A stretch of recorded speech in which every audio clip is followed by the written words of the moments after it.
Após sair da prisão, esse criminoso decide mudar de vida, trilhando um caminho pacífico para não magoar a sua mãe e irmã. Porém, seus amigos companheiros de crime entram em seu caminho e ameaçam a sua família, lhe forçando a tomar uma decisão difícil. Fala galera! Hoje no Resumindo Filmes iremos acompanhar Sunflower, um filme sul-coreano de ação e drama lançado em 2006. Então partiu se inscrever e deixar o like. E agora, bora pro vídeo. Esse cara está tentando abandonar o seu passado problemático, mas essa decisão pode acabar lhe custando caro. Tashik é um ex-presidiário que acaba de ser solto após cumprir uma pena de 10 anos. Enquanto volta para a casa de trem para reencontrar sua família, o cara pega um caderno com anotações que fez na prisão, onde havia escrito que pararia de beber e não se meteria mais em brigas. Depois de descer do trem, Tashik chega em um restaurante chamado Sunflower, cuja proprietária é a sua mãe adotiva. Porém, ela não está no local e só voltará à noite. Nesse momento, a filha biológica dela, Hee-joo, diz para o cara ir embora e voltar somente à noite quando a mãe dele estiver retornado. Talvez por se sentir incomodada com a presença de um ex-detento.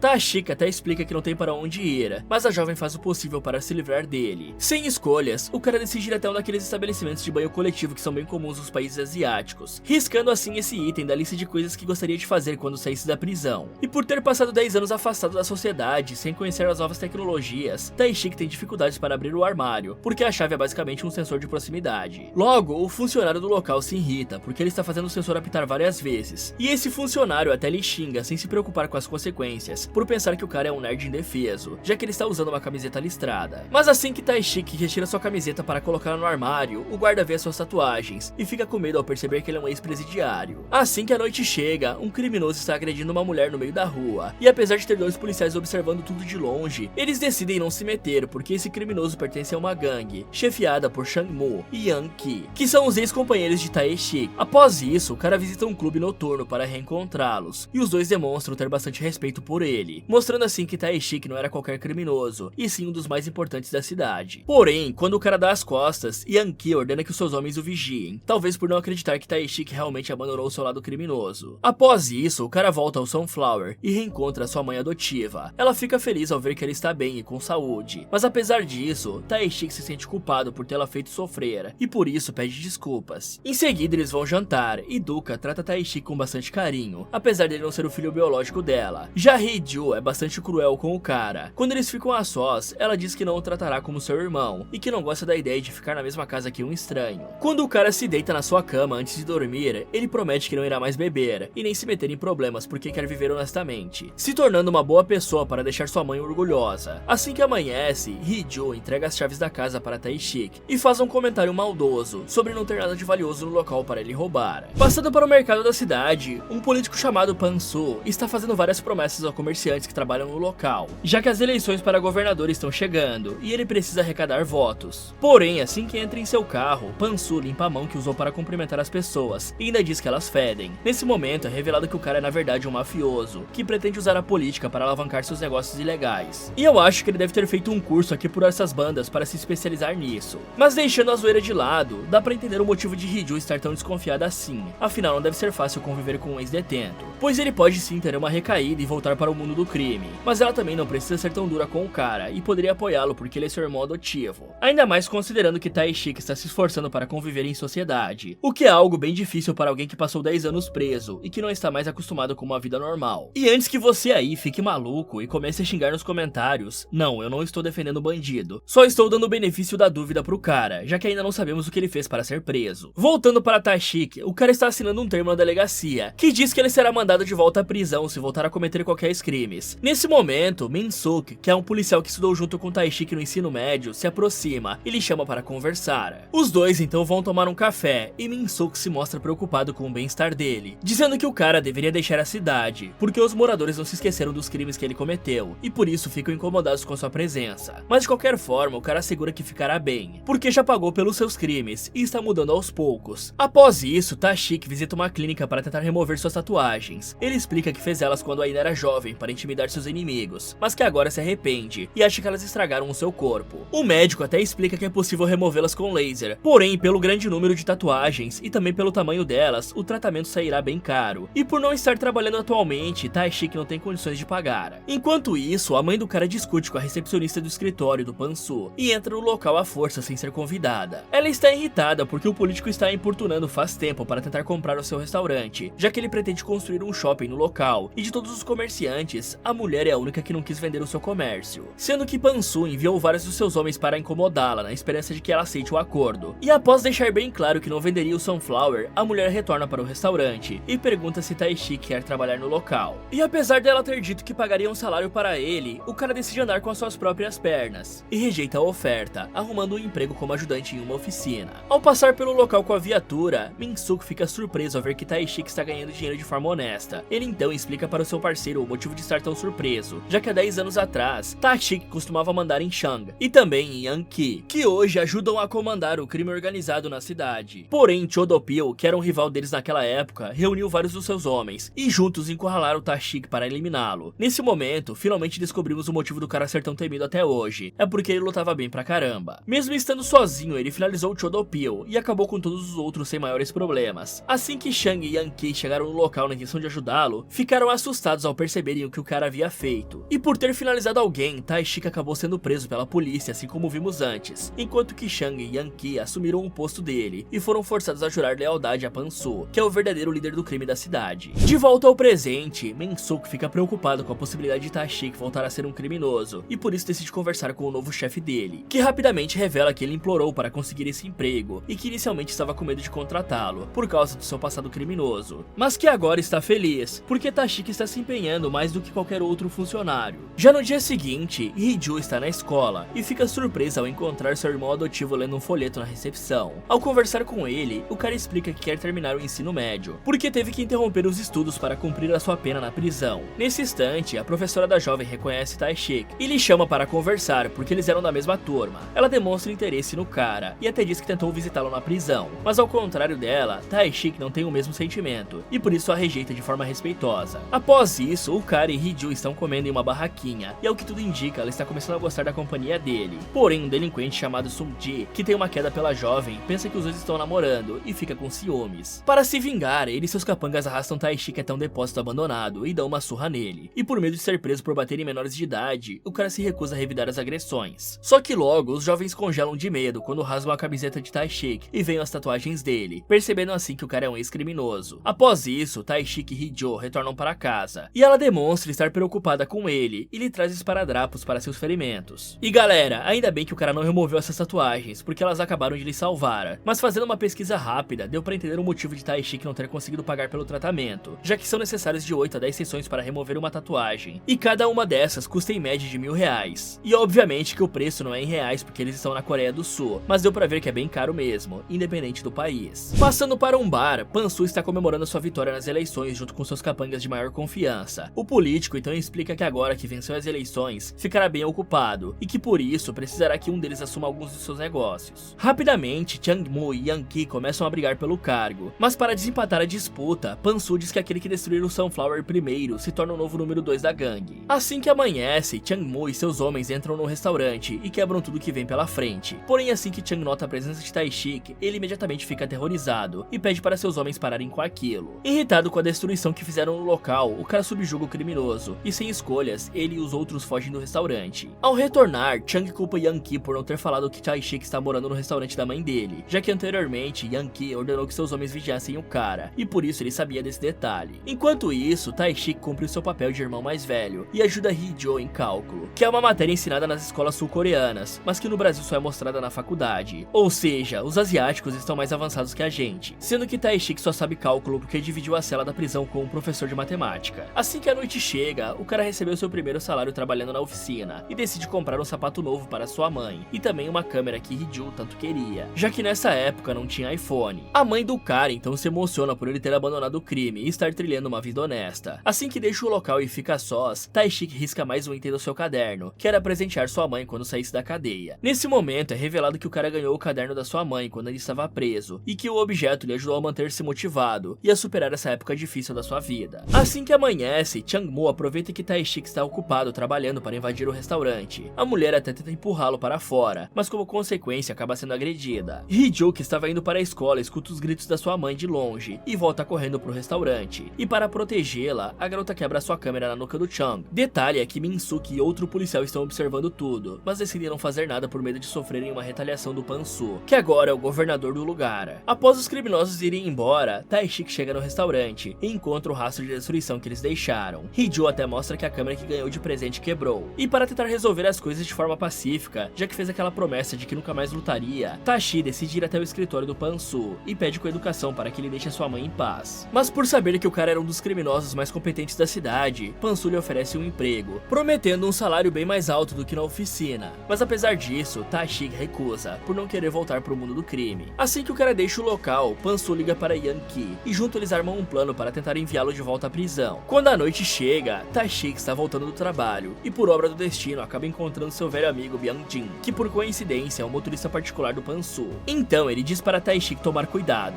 porque o político é um homem perigoso, que está disposto a fazer o que for preciso para alcançar seus objetivos. Passando para o dia seguinte, Yang-ki coloca seu plano em prática, e envia seus homens até a oficina para eles fingirem que são clientes insatisfeitos. Mas apesar disso, Tashi trata os homens com educação, e para seguir com o plano eles começam a agredi-lo. Ao se deparar com tanta covardia, o dono da oficina tenta defendê-lo, mas acaba apanhando junto. Perto do local está Yang-ki observando tudo junto com Min-suk e outro policial. Ele está esperando o cara revidar para poder denunciá-lo por brigar na rua. Porém, Tashi permanece calmo e aguenta a surra inteira sem desferir sequer um único golpe. E eu acho que a essa altura do campeonato já tá mais que claro que Tashi cometeu um erro enorme ao visitar seus antigos amigos. Até porque ele sabia que os dois ainda estavam envolvidos com o crime. E se a intenção do Tashi era deixar esse passado para trás, a última coisa que ele deveria ter feito era ter ido falar com Chang-mo e Yang-ki. Já a mãe dele deveria vender o restaurante. Ela até podia pedir um valor super alto para Pan-soo. E o cara provavelmente pagaria, porque dinheiro não é um problema para ele. Essa seria a decisão certa, porque os criminosos basicamente dominam a cidade. Até mesmo os policiais têm medo deles. Mas continuando, ao ficar sabendo que Tashi apanhou, Sang-ji decide visitá-lo só para debochar da situação. Irritada com isso, Duk-cha manda o jovem ir embora do seu restaurante, mas Sang-ji diz que a família deles é uma piada, porque ela decidiu adotar justamente o sujeito que eliminou seu filho no passado. Nesse momento é revelado que Chodopil, o criminoso que Tashi eliminou, era na verdade o filho biológico da mulher, e também o irmão mais velho da Hee-joo. Ao descobrir essa dura verdade, a jovem fica desamparada e sente raiva do cara. Assim que a hora de dormir chega, Hee-joo pergunta por que sua mãe adotou o assassino de Chodopil. A mulher então explica que Tashi lamentou bastante e pediu perdão para ela depois que tirou a vida do seu filho biológico. Isso fez Duk-cha perceber que ele era uma boa pessoa e que só cometeu um erro assim como todos os outros estão sujeitos a cometerem. E para dar uma segunda chance para o jovem, ela lhe visitou várias vezes na prisão e com o tempo decidiu adotá-lo. Ao entender os motivos da sua mãe ter tomado essa decisão, Hee-joo se emociona e decide ir conversar com o cara. Mas por sua vez, Tashi se desculpa novamente e diz que irá sair da casa das duas. Porém, Hee-joo pede para ele ficar e explica que Chodopil era uma pessoa ruim, que batia na sua mãe quando ela não queria lhe dar dinheiro. Já no dia seguinte, Duk-cha se encontra com Pan-soo e lhe acusa de ter mandado Chodopil eliminar Taishik no passado, já que assim um dos jovens iria para o cemitério e o outro para a prisão, fazendo com que Pan-soo ficasse com um caminho livre para assumir o comando do crime na cidade. Ela até tenta negar essas acusações, mas Duk-cha mostra que trouxe uma cópia do diário do Chodopil, que prova o envolvimento de Pan-soo nisso tudo. Ela então ameaça mostrar o diário aos congressistas para o político ser deposto, se ele não deixá-la em paz. Após a mulher sair do local, Pan-soo diz que irá finalizar a família dela inteira. Ao escutar isso, Byung-jin corre e liga para Taishik para alertá-lo do perigo que está por vir. Passando pro dia seguinte, Hee-joo está voltando da escola, e um dos criminosos passa de moto por ela e a atinge com um tijolo bem na cabeça. Como consequência, a garota desmaia na hora e fica internada no hospital. E aí Tashi e a sua mãe decidem que vão vender o restaurante para Pan-soo, por temerem que ele mande seus homens voltarem para finalizar Hee-joo. A mulher até usa suas economias que estava guardando para o casamento da jovem para conseguir pagar a cirurgia que ela precisa para sobreviver. Após isso, Tashi se encontra com Pan-soo e explica que a sua mãe quer vender o restaurante e que eles irão se mudar para outra cidade. Mas não satisfeito, Pan-soo diz que Taishik e sua família só poderão ir embora se ele concordar que o nervo de uma das suas mãos seja cortado para inutilizá-la. Pensando no bem-estar da sua irmã, o cara estende a sua mão na mesa e Byung-jin realiza o corte. Mas após os dois ficarem sozinhos no carro, Byung-jin conta que realizou o corte perto do nervo para enganar Pan-soo, o que significa que Taishik continuará movendo sua mão normalmente. E mesmo tendo conseguido o que queria, Pan-soo ordena que Yang-ki vá até a casa da mulher para eliminá-la e pegar o diário que prova seu envolvimento no crime. Ao chegar no local, Yang-ki subjuga a mulher até ela morrer por falta de ar, mas para fazer parecer que ela tirou a sua própria vida, eles forjam uma carta de despedida. Horas depois, Taishik retorna para casa e encontra sua mãe pendurada no teto. Desesperado com a situação, ele pede várias vezes para ela abrir os olhos, na esperança de que ela ainda esteja viva. Após o funeral ser realizado, Taishik se encontra com uma tristeza profunda, já que ele não tem mais ninguém, pois a sua irmã ainda está em coma e sua mãe não está mais viva. Sem ter o que fazer, ele assiste os criminosos destruírem um restaurante com uma escavadeira. Bom, com certeza o maior erro que Taishik cometeu é o mesmo que várias pessoas cometem todos os dias, o de confundir ser bom bom com ser bonzinho. O cara agiu de forma totalmente passiva e até estendeu a sua mão para os criminosos cortarem um nervo, sendo que ele precisaria dela para trabalhar na oficina ou em qualquer outro emprego que arrumasse. Se Tashi ao menos fingisse ser o mesmo criminoso do passado, Pansu e a sua gangue iriam ficar com medo de mexer com a família dele. Quando Hee-joo acorda, ela lhe chama de irmão pela primeira vez e pergunta sobre a mãe deles, mas para não piorar o quadro da jovem, Tashi decide esconder a verdade e mente que a mulher está cuidando do restaurante. E em uma tentativa de aliviar a dor do luto, o cara volta a beber, quebrando a promessa que tinha feito no seu caderninho. Ao voltar para casa, Tashi encontra o brinco de Yankee no local, e assim descobre que sua mãe não desistiu de viver, e sim que Pansu encomendou a morte dela. Para dar o troco, o cara invade o esconderijo dos criminosos e diz para seu amigo Byung-jin ir embora do local. Assim que ele faz o que Tashi pediu, o cara coloca fogo no lugar e começa a finalizar cada criminoso que entra em seu caminho para tentar detê-lo. Tomado pela fúria, ele finaliza Changmo, Yankee e também Pansu, concluindo assim a sua vingança. E sem motivos para continuar vivendo, já que seria preso por essas mortes, Tashi decide ficar no local para que o fogo acabe com a sua vida. Mas antes de partir, ele se lembra dos bons momentos que passou com a sua mãe e sua irmã, e pede desculpas por ter quebrado a promessa que fez a elas. Por fim, alguns anos se passam, e vemos que Hee-joo cresceu, e que apesar de ter perdido duas pessoas importantes, ela conseguiu superar o luto. E também entrou em uma faculdade, se tornando bem sucedida. E seguindo os passos de Tashi, ela também arruma um caderninho, para listar os seus objetivos e sonhos. Fala galera, você acha que Tashi tomou a decisão certa, ou que ele deveria ter desistido da vingança para cuidar da sua irmã? Me contem nos comentários. E pessoal, eu estou com um novo projeto, sim, mais um canal. Dessa vez estamos passeando pelas terras dos games, e se você curtiu esse vídeo, com certeza vai gostar do Resumindo Games, onde vamos falar de vários jogos, contando suas histórias de uma forma bem dinâmica e imersiva para vocês. Então corre lá e aproveita para ver esse vídeo aqui, ou dá uma olhada nessas sugestões do Resumindo Filmes. Muito obrigado por assistir e até o próximo.